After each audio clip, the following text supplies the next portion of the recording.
Okay. Here's what we're doing this morning. We are stabilizing the soil. The surface of the already deposited materials and filling materials in the foundation.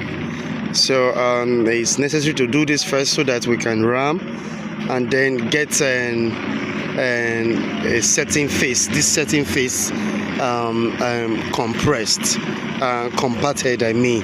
And then before we send in these other materials, because of course if we're sending the old materials and compact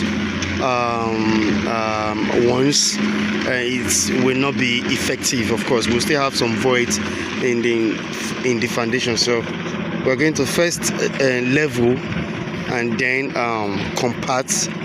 Then we'll start bringing in this other materials here, and hopefully I trust it's going to go around. I trust it's going to be uniformly enough for the whole partitions and all that. So after this phase, after this leveling stage, we'll compact and then we'll bring in the material. So here's what we're doing today.